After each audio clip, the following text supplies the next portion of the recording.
नमस्ते दोस्तों, progress inspired channel पर आपका स्वागत है।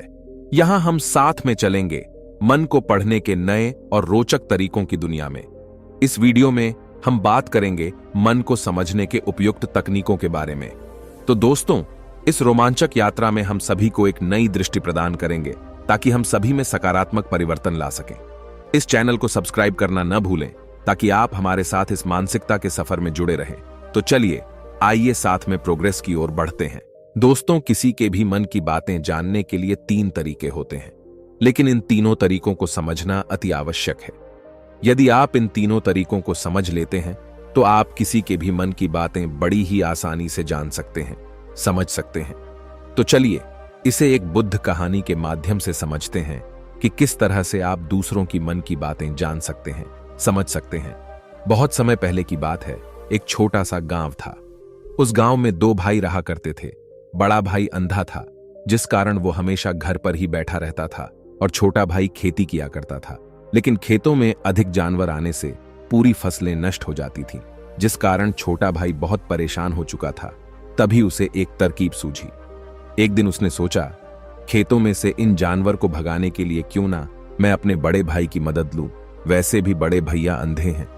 अगर वह खेत में बैठे रहेंगे और जानवरों की आहट आने पर वो उन्हें जोर से चिल्लाकर भगा सकते हैं, जिससे हमारी फसलें बच सकती हैं। इसलिए उन्हें मैं खेत में बिठा देता हूं। ये सब सोच विचार करने के बाद उसने अपने खेत में ही एक छोटी सी झोपड़ी तैयार की और अपने अंधे भाई को उस खेत में बिठा दिया और उनसे कहा, भैया, यदि कोई जानवर की आहट आपको सुनाई दे तो आप जोर जोर से चिल्लाना। ये सुनकर वो जानवर यहां से भाग जाएंगे और हमारी फसलें नष्ट होने से बच जाएगी। बड़ा भाई अपने छोटे भाई की बात मान लेता है और वो उस दिन से खेत में ही रहना शुरू कर देता है। जब भी किसी जानवर की आहट उसे सुनाई देती तो वो तुरंत जोर जोर से चिल्लाना शुरू कर देता, जिससे वो जानवर उसके खेतों से भाग जाते। ऐसा करते करते कई दिन बीत चुके थे। तभी एक दिन उसके खेत में एक हिरण भागता हुआ आता है और वह खेत के बांध को तोड़कर वहां से भाग गया। लेकिन उसी हिरण का पीछा करते हुए एक राजा भी उस खेत में आ पहुंचा। तभी राजा की नजर उस अंधे भाई पर पड़ती है। राजा उस व्यक्ति से कहता है, देखो, मैं यहां पर एक जानवर का पीछा करते हुए आया हूं। क्या तुमने उस जानवर को यहां पर देखा है? इस पर वो व्यक्ति कहता है, हे राजन, मैं तो अंधा हूं। मैं भला किसी जानवर को कैसे देख सकता हूं? लेकिन मैं आपको इतना जरूर बता सकता हूं कि जो जानवर मेरे खेतों से होकर भागा है वो आपके लायक नहीं है। आप उसके पीछे अपना समय यूं ही व्यस्त कर रहे हैं। राजा उस अंधे व्यक्ति की बात सुनकर बड़ा अचरज में पड़ गया। वो ये सोचने लगा कि आखिर ये तो अंधा है, फिर इसे कैसे पता कि जिस हिरन को मैं तलाश रहा हूं वह हिरन मेरे लायक है ही नहीं। ये अंधा व्यक्ति मुझे कैसे बता सकता है? तभी राजा उस अंधे व्यक्ति से कहता है, कहीं तुम मुझसे झूठ तो नहीं कह रहे? एक तरफ तुम ये कहते हो कि तुम अंधे हो और दूसरी तरफ तुम ये भी कह रहे हो कि जो जानवर यहां से भागा है वो मेरे लायक नहीं है। इस पर वो अंधा व्यक्ति कहता है, हे राजन, जिसे आप एक हिरण समझ रहे हैं, असल में वो एक हिरण नहीं है बल्कि एक हिरणी है, और वो भी गर्भवती है। और जहां तक मुझे ज्ञान है, मैंने कभी किसी राजा को किसी गर्भवती हिरणी का शिकार करते हुए नहीं सुना है। और इसी कारण मैं आपसे ये कह रहा हूं कि वो हिरणी आपके लायक नहीं है। आप उसके पीछे अपना समय व्यर्थ ना करें। यह सुनकर राजा और भी अचरज में पड़ गया। वो ये सोचने लगा कि आखिर ये अंधा आदमी ये कैसे जान सकता है कि वो हिरणी है और गर्भवती है। राजा कुछ देर सोच विचार करने के बाद अपने सेनापति से कहता है, सेनापति जी, मुझे वो जानवर जिंदा चाहिए, क्योंकि मुझे यह पता करना है क्या वह हिरणी है और क्या वह गर्भवती है। क्योंकि यह अंधा आदमी बहुत विश्वास के साथ कह रहा है और मुझे इस बात की पुष्टि करनी है। यदि वह हिरणी हुई और गर्भवती हुई तो वह हमारे शिकार के लायक नहीं है, क्योंकि हम तो एक हिरन का पीछा कर रहे थे। इसलिए जाओ और पता करो कि क्या वो हिरणी है। सेनापति राजा से आज्ञा लेकर आगे की ओर बढ़ चलता है और कुछ देर बाद जब वह वापस लौटकर आता है तो वह राजा को कहता है, हे राजन, इस अंधे आदमी ने जो भी बातें कही हैं वो बिल्कुल सही हैं। वो एक हिरणी ही है और वह गर्भवती भी है। यह सुनकर राजा आश्चर्यचकित रह गया। उसे समझ नहीं आ रहा था कि आखिर अंधा आदमी कैसे पता कर सकता है कि वह जानवर एक हिरणी है और तो और वह गर्भवती है। भला एक अंधा आदमी यह कैसे देख सकता है? यह कैसे जान सकता है? आखिर इसे यह कैसे पता चला? ऐसे कई सारे प्रश्न अब राजा के मन में उमड़ने लगे। अब राजा ने यह ठान लिया था कि मुझे इस बात की तह तक पहुंचना ही है कि आखिर यह अंधा आदमी कैसे जानता है कि वह जानवर एक हिरणी है। यह सोचकर राजा उस अंधे आदमी के पास जाता है और उस अंधे आदमी से कहता है, देखो, मैं ये तो नहीं जानता कि तुम सचमुच अंधे हो या नहीं, लेकिन मैं तुमसे एक बात जानने आया हूं। क्या तुम मेरे प्रश्न का सही सही जवाब दोगे? इस पर अंधा व्यक्ति कहता है, हे राजन, आप जो कुछ पूछना चाहते हैं मुझसे पूछ सकते हैं, मैं आपको बिल्कुल सच सच जवाब दूंगा। इस पर राजा कहता है, देखो, एक तो तुम कहते हो कि तुम अंधे हो और दूसरी तरफ तुमने यह बता दिया कि जिस जानवर का पीछा मैं कर रहा हूं वह एक हिरणी है, और तो और वह गर्भवती भी है। आखिर तुम्हें यह कैसे पता चला? तुम्हारे खेत में और भी तो जानवर आते होंगे, और भी तो जानवर यहां से गुजरते होंगे, फिर तुमने यह कैसे अंदाजा लगाया? तभी वह अंधा व्यक्ति राजा से कहता है, हे राजन, आप जिस हिरणी का पीछा कर रहे थे वही हिरणी जब मेरे खेत में आई, उसकी रफ्तार और उसके भागने की आहट से मुझे यह एहसास हो चुका था कि यह एक हिरणी है, और मेरे खेत की जो बांध है वह बहुत छोटी है, उसकी ऊंचाई ज्यादा नहीं है।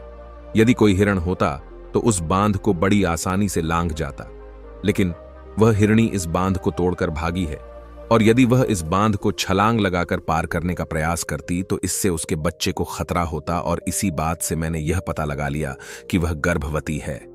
इस कारण वह ज्यादा ऊंची छलांग न लगाकर मेरे खेत की बांध को तोड़ते हुए भाग गई। इस पर राजा के मन में एक और प्रश्न उठा। राजा ने कहा, किंतु तुम्हें कैसे पता चला कि वो एक हिरणी ही है? और भी तो कोई जानवर यहां पर आ सकते हैं। इस पर वो अंधा व्यक्ति कहता है, ही राजन, मैं पूरा दिन सुबह शाम यहीं पर बैठा रहता हूं और मेरी सुनने की शक्ति बहुत तेज है। मैं ये बाफ जाता हूं कि कौन सा जानवर मेरे खेत में आया है, और उसी के आधार पर मैं जोर जोर से चिल्लाता हूं ताकि वो मेरे खेत से भाग जाए और मेरे खेत की फसलों को नष्ट ना कर पाए। राजा उस अंधे आदमी का यह जवाब सुनकर पूरी तरह से संतुष्ट हो चुका था। वो मन ही मन ये सोच रहा था कि आदमी भले ही अंधा हो, लेकिन ये तो बड़ा ज्ञान ही मालूम पड़ता है, इस आदमी से कुछ ना कुछ तो काम निकलवाना ही चाहिए। ये विचार लिए हुए राजा वहां से वापस अपने महल की ओर लौट जाता है। कुछ दिनों के बाद राजा अपने सेनापति को आदेश देता है कि जाओ और उस अंधे व्यक्ति को महल लेकर आओ। सेनापति अपनी राजा की आज्ञा का पालन करता है। वो तुरंत ही उस अंधे आदमी के पास पहुंचता है और उस अंधे आदमी को राजमहल चलने के लिए कहता है। अंधा व्यक्ति बड़ा चालाक था। वो ये समझ चुका था कि राजा जरूर मुझे कुछ ना कुछ काम सौंपने वाले हैं और काम मुझे मुसीबत में डाल सकता है, लेकिन फिर भी उसने राजा की बात मान ली और वो सेनापति के साथ राजमहल पहुंच गया। राजमहल पहुंचते ही राजा उस अंधे व्यक्ति से कहता है, आप तो बड़े ज्ञानी व्यक्ति है, आपको किसी भी बात का पता बड़ी आसानी से चल जाता है। आज मैंने आपको यहां पर इसलिए बुलाया है क्योंकि मैं आपसे यह जानना चाहता हूं कि मेरी पत्नी पतिव्रता है या नहीं। इस पर वो अंधा व्यक्ति कहता है, हे राजन, ये कैसा प्रश्न हुआ? इस पर राजा कहता है, मैंने आपसे बिल्कुल उचित प्रश्न किया है, मुझे इस प्रश्न का उत्तर दीजिए। इस पर वो अंधा व्यक्ति कहता है, हे राजन, ये सारी बातें जाने दीजिए। आपकी शादी को इतने साल बीत चुके हैं और अब आप ये बात क्यों जानना चाहते हैं? आपके मन में ऐसे प्रश्न क्यों उठ रहे हैं? इस पर राजा जिद करते हुए कहता है, देखिए, आपको मुझे इस प्रश्न का उत्तर तो देना ही होगा। यदि आप मुझे इस प्रश्न का उत्तर नहीं देंगे तो मैं आपको मृत्युदंड दे दूंगा। राजा के मुख से यह बात सुनकर वो अंधा व्यक्ति कहता है, हे राजन, यदि आप इस प्रश्न का उत्तर चाहते हैं तो उसके लिए आपको मेरा एक काम करना होगा। राजा कहता है, बोलो, मुझे क्या काम करना होगा? इस पर व्यक्ति कहता है, इसके लिए आपकी पत्नी को मेरे साथ कमरे में अकेले छोड़ना होगा। उस अंधे व्यक्ति की यह बात सुनकर राजा पहले तो क्रोधित हो जाता है, लेकिन फिर कुछ सोच विचार करने के बाद वह उस व्यक्ति की बात मान लेता है और अपने सेनापति को आदेश देता है, सेनापति जी, इस व्यक्ति को और मेरी पत्नी को एक कमरे में कुछ देर के लिए अकेला छोड़ दे। सेनापति बिल्कुल वैसा ही करता है। अब राजा की पत्नी और अंधा आदमी एक कमरे में बंद हो चुके होते हैं। तभी वो अंधा आदमी राजा की पत्नी से कहता है, मुझे आपको छूना है। इस बात पर रानी अत्यधिक क्रोधित हो जाती है और उस अंधे आदमी को वो पकड़ पकड़ कर पीटने लगती है, कभी हाथों से तो कभी लातों से तो कभी पटक पटक कर। इस तरह से उन्होंने उस अंधे आदमी की खूब पिटाई की। उसके बाद किसी तरह से वह अंधा आदमी अपनी जान बचाकर वहां से भाग निकलता है और वह राजा के पास पहुंचता है और वह राजा से कहता है, हे राजन, आपकी पत्नी पतिव्रता नहीं है। ये बात सुनकर राजा अत्यधिक क्रोधित हो उठता है और राजा अपनी तलवार निकालकर सीधा अपनी पत्नी की ओर जाता है और क्रोधित होकर वह अपनी रानी से कहता है, रानी जी, आज मैं जो भी सवाल आपसे करने वाला हूं उसका मुझे सच सच जवाब दीजिएगा, और यदि आपने एक शब्द भी झूठ कहा तो मैं आपका अभी के अभी सर धड़ से अलग कर दूंगा। तभी आगे वह राजा कहता है, मुझे बताइए, क्या आप पतिव्रता हैं या नहीं? इस पर रानी कहती है, हे राजन, आप भले ही मुझे जान से मरवा दीजिए, लेकिन मैं पतिव्रता नहीं हूं। राजा यह बात सुनकर बहुत खुश हुआ, क्योंकि उस अंधे आदमी ने जो भी कहा था वह बिल्कुल सच था। यह बात सुनकर तुरंत ही राजा उस आदमी के पास पहुंचता है और आकर उस अंधे आदमी से कहता है, तुम्हें कैसे पता चला कि मेरी पत्नी पतिव्रता नहीं है? इस पर वह अंधा आदमी कहता है, हे राजन, बड़ी सीधी सी बात है। मैंने तो आपकी पत्नी से बस इतना ही कहा था कि मुझे आपको छूना है, और इस बात पर वह इतना क्रोधित हो उठी कि उन्होंने गुस्से में आकर मुझे लात घूंसों से पीटना शुरू कर दिया। और भला कोई औरत किसी और मर्द को कैसे छू सकती है? लेकिन उन्होंने ना आव देखा ना ताव, बस लात घूंसे मुझ पर बरसाने शुरू कर दिए। वह भी तो एक छूना ही हुआ, और एक पतिव्रता नारी कभी भी पराये मर्द को नहीं छूती। जब मैंने उसे छूने के लिए कहा था तो वह उस वक्त मुझे मना कर सकती थी, लेकिन उन्होंने तो मुझे पीटना शुरू कर दिया, और देखते ही देखते उन्होंने मेरे पूरे शरीर को छू लिया। अब आप ही बताइए, ऐसी स्त्री भला पतिव्रता कैसे हो सकती है? इस पर राजा कहता है, तुम तो बड़े ज्ञानी मालूम पड़ते हो। अच्छा ठीक है, चलो तुम मेरे एक प्रश्न का और जवाब दो। यदि तुमने मुझे इस प्रश्न का सही सही जवाब दे दिया तो मैं तुम्हें यहां से जाने दूंगा। आगे राजा उस अंधे आदमी से कहता है कि तुम मुझे यह बताओ, क्या मैं सच में अपने पिताजी का ही बेटा हूं या फिर किसी और का? इस पर वह अंधा भी कहता है, हे राजन, इस बात से आपका क्या लेना देना? आप किसी की भी औलाद हो, आखिर आप हैं तो इस राज्य के राजा, इसलिए इस प्रश्न को जाने दीजिए। लेकिन राजा कहता है, नहीं नहीं, मुझे इस प्रश्न का सही सही जवाब चाहिए, अन्यथा यह प्रश्न मुझे हमेशा परेशान करता रहेगा। इसलिए मैं इसका सही सही जवाब जानना चाहता हूं। यदि तुम इसका सही सही जवाब दे देते हो तो तुम यहां से जा सकते हो, मैं तुम्हें नहीं रोकूंगा। इस पर वह अंधा आदमी कहता है, हे राजन, इसके लिए तो मुझे आपके मां के पास भी जाने की कोई आवश्यकता नहीं है। मैं आपको अभी अभी यह बता सकता हूं कि आप किसकी औलाद हैं, लेकिन उससे पहले मैं चाहता हूं कि आप मुझसे एक वादा करें कि आप मुझ पर क्रोध नहीं करेंगे। राजन ने कहा, मैं तुमसे वादा करता हूं, मैं तुम पर क्रोध नहीं करूंगा। इसके बाद वह अंधा आदमी राजा से कहता है, हे राजन, आप है तो अपने ही पिता के पुत्र, लेकिन आप पर एक कंजूस सेठ की छाया पड़ी हुई है। यह सुन राजा बहुत क्रोधित हो उठा और वह तुरंत तलवार निकालकर अपनी मां के पास जा पहुंचा। वह वहां पर पहुंचने के बाद अपनी मां से कहता है, मां, मुझे सच सच बताइए, क्या मैं अपने ही पिता का पुत्र हूं या नहीं? यदि आपने मुझे सही सही नहीं बताया तो वह यहीं पर अपने प्राण त्याग दूंगा। मुझे बताओ, क्या सच है? इस पर उस राजा की मां कहती है, बेटा, तू है तो अपने ही पिता का पुत्र, लेकिन तुम्हारे ऊपर एक कंजूस सेठ की छाया पड़ी हुई है। जब मैं एक बार नहाने के बाद अपना मुंह आईने में देख रही थी, तभी उस कांच के पीछे मुझे एक कंजूस सेठ नजर आता है और उसी की छाया तुम पर पड़ चुकी है। यह सुन राजा बहुत खुश हो जाता है और वह तुरंत दौड़ा दौड़ा वापस उस अंधे आदमी के पास पहुंचता है और उस अंधे आदमी से कहता है, तुम्हें यह कैसे पता चला कि मुझ पर एक कंजूस सेठ की छाया पड़ी हुई है? इस पर वह आदमी कहता है, हे राजन, आपने मुझसे कई सारे सवाल पूछे जिनका जवाब मैंने आपको सही सही दिया है। यदि कोई और राजा होता तो मुझे इसके बदले में ढेरों सारे इनाम मिल चुके होते, लेकिन अब तक आपने एक फूटी कौड़ी तक नहीं दी है। इस बात से ही मैंने अंदाजा लगा लिया था कि आप बहुत कंजूस हो। यह बात सुनकर राजा जोर जोर से हंसने लगा और कहता है कि आप जो भी मांगेंगे वह मैं आपको अवश्य दूंगा, लेकिन मुझे यह बताओ कि तुम्हें कैसे पता चल जाता है कि कौन सी बात सही है और कौन सी गलत? तुम किसी भी बात का इतना सटीक और सही जवाब कैसे दे पाते हो? इस पर वह अंधा आदमी कहता है, हे राजन, मैं तो वैसे ही अंधा हूं। यदि मेरी आंखें होती तो मैं किसी की भी मन की बातें बड़ी सरलता से जान लेता। मन की एक भाषा होती है और यह भाषा मनुष्य के शरीर के व्यवहार के रूप में देखी जा सकती है। उसकी आंखों से, उसके होठों से, उसके काम करने के तरीके से, उसकी क्रियाओं से पता किया जा सकता है कि उसके मन में क्या चल रहा है।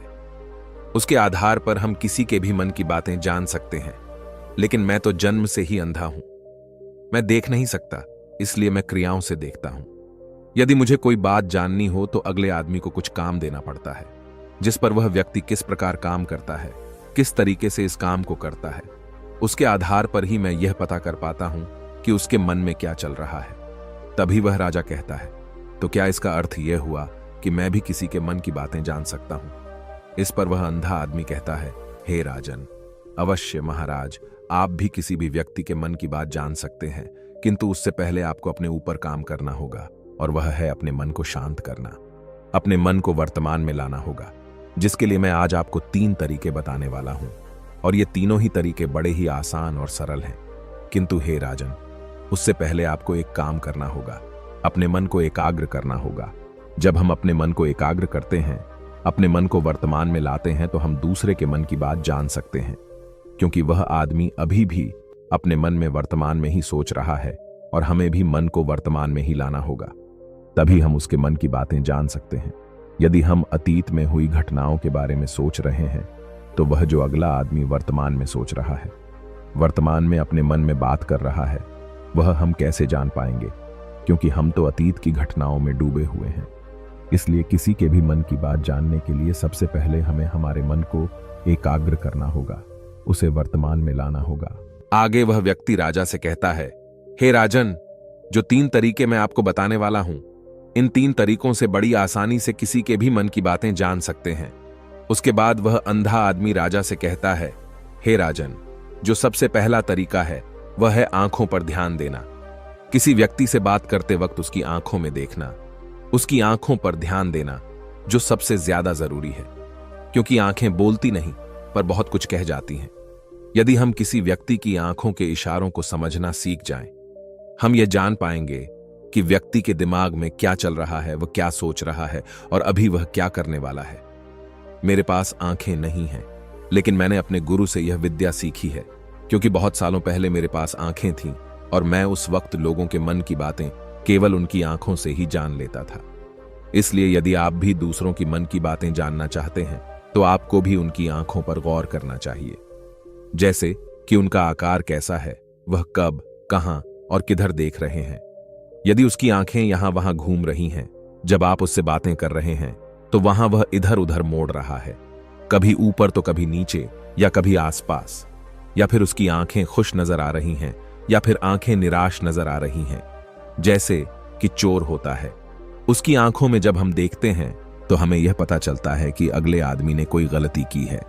ठीक उसी प्रकार जब हम किसी चालाक व्यक्ति की आंखों में देखते हैं, तो आपको पता चलेगा कि उसकी आंखों में एक भाषा होती है, एक बहुत ही सीधा और आसान तरीका होता है। यदि आपको यह पता लगाना है कि सामने वाला व्यक्ति आपसे झूठ कह रहा है या फिर सही, तो आपको उसकी आंखों पर ध्यान देना अति आवश्यक है।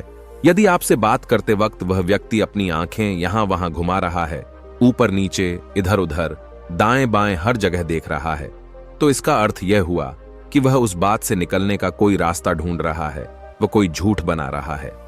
यदि सामने वाला व्यक्ति आपसे कुछ झूठ कहने का प्रयास कर रहा है, तो वह आपसे नजर नहीं मिलाएगा, वह यहां वहां देखेगा, ऊपर नीचे देखेगा, लेकिन वह आपकी आंखों में आंखें डालकर कभी नहीं देख पाएगा, क्योंकि उसे डर है कि यदि उसने आपकी आंखों में आंखें डालकर देखी तो उसका झूठ पकड़ा जाएगा और लोगों को सच्चाई का पता चल जाएगा। और इसी प्रकार कुछ और भी भाषाएं होती हैं। जब आप किसी की आंखों में आंखें डालकर यह देखना शुरू कर देंगे कि उसके हाव भाव क्या है, ठीक उसी प्रकार चेहरे के हाव भाव होते हैं, जिससे हम मन की बातें बड़ी आसानी से समझ सकते हैं, और इन्हें भी समझना बहुत जरूरी है। कभी कभी कोई व्यक्ति अपने चेहरे से जैसे आंख, होंठ और बहुत से कुछ अलग अलग व्यवहार करता है। यदि आप किसी व्यक्ति के चेहरे में गौर करेंगे, तो आप आसानी से समझ पाएंगे कि वह व्यक्ति निराश है। जब व्यक्ति बहुत उदास है, या फिर वह बहुत खुश है, या फिर उसे कोई बहुत बड़ा दुख है, वह अपने अंदर क्या महसूस कर रहा है, यह सारी बातें हम उसके चेहरे के हाव भाव से पता कर सकते हैं। फिर चाहे इंसान जुबान से कुछ बोले या ना बोले, लेकिन आप उसके चेहरे से सब कुछ पता कर सकते हैं। आगे व्यक्ति राजा से तीसरा तरीका बताते हुए कहता है, हे राजन, इसी प्रकार तीसरी भाषा भी है, अर्थात तीसरा तरीका भी है, और वह है हाथों के इशारे और शरीर का व्यवहार। मन की बात समझने के लिए हमें हाथ के इशारे और शरीर के व्यवहार को समझना बहुत आवश्यक है। कोई व्यक्ति जब बात करता है, तो आपने देखा होगा कि वो अपने हाथों को हिलाता रहता है, अपने हाथों से इशारा करता रहता है। बातों के साथ साथ अपना शरीर का जो व्यवहार है, अर्थात बॉडी लैंग्वेज, उसका भी पूरा उपयोग करता है, जिससे हमें यह पता चल पाता है कि वह व्यक्ति हमारी बातों पर कितना ध्यान दे रहा है और उसके मन में क्या चल रहा है। शरीर के व्यवहार को देखने के लिए उसके हाथ मटकाने, शरीर मटकाने और चेहरे पर बार बार हाथ लाने, हाथों का एक दूसरे से मसलना, ऐसी बहुत सी क्रियाएं होती हैं, उस पर हमें ध्यान देना अति आवश्यक है। मन की बात को समझने के लिए हमें शरीर के व्यवहार को भी समझना पड़ता है। यदि हम इन 3 तरीकों को सही तरीके से ध्यान देकर इन 3 तरीकों को अच्छे से समझ लेते हैं तो हम बहुत जल्दी किसी भी व्यक्ति के मन की बातें बड़ी सरलता और सहजता से जान सकते हैं। इसलिए यदि आपको किसी के मन की बातें जानी हैं तो आपको उसकी आंखों पर, उसके चेहरे पर, उसके शरीर के हाव भाव को और उसके हाथों को ध्यानपूर्वक देखना और समझना होगा, जिससे आप यह समझ पाएंगे कि आखिरकार उसके मन में क्या चल रहा है और वह क्या सोच रहा है। लेकिन उनसे पहले आपको अपने मन को एकाग्र करना होगा, शांत करना होगा और अपने मन को वर्तमान में लाना होगा। तभी आप उस व्यक्ति की इन सभी क्रियाओं पर ध्यान दे पाएंगे, उन्हें समझ पाएंगे। अन्यथा आप यदि अतीत की घटनाओं में व्यस्त हैं, भविष्य की योजनाओं में व्यस्त हैं, तो आप उस व्यक्ति के हाव भाव पर कभी ध्यान ही नहीं पाएंगे और न ही आप कभी यह समझ पाएंगे कि आखिर उस व्यक्ति के मन में क्या चल रहा है, वह क्या सोच रहा है। आपने देखा होगा कि ऐसे कई बड़े संत महात्मा हैं जो बड़ी ही शांति से आपको देखते हैं और आपको देखकर ही यह बता देते हैं कि आपके मन में क्या चल रहा है, आप उनसे क्या जानने आए हैं। और इसका सबसे बड़ा प्रमुख कारण यही है कि वह आपको पढ़ सकते हैं, आपको समझ सकते हैं, आपकी मन की बातें जान सकते हैं, क्योंकि उनका मन एकाग्र है, शांत है और यही कारण है कि वह आपके मन की बातें बड़ी सरलता से समझ जाते हैं। दोस्तों, आपने आज के इस वीडियो से क्या सीखा वह मुझे आप कमेंट में बता सकते हैं। इसी के साथ में उम्मीद है कि आपको आज की वीडियो पसंद आई होगी, तो इस वीडियो को उस इंसान को शेयर करें जिससे यह कहानी सुनने की जरूरत है और उसी के ठीक बाद चैनल को सब्सक्राइब करें। तो चलिए फिर मिलते हैं ऐसी एक और नई वीडियो में एक नए मैसेज के साथ। तब तक के लिए अपना ख्याल रखें। धन्यवाद और नमो बुद्धाय।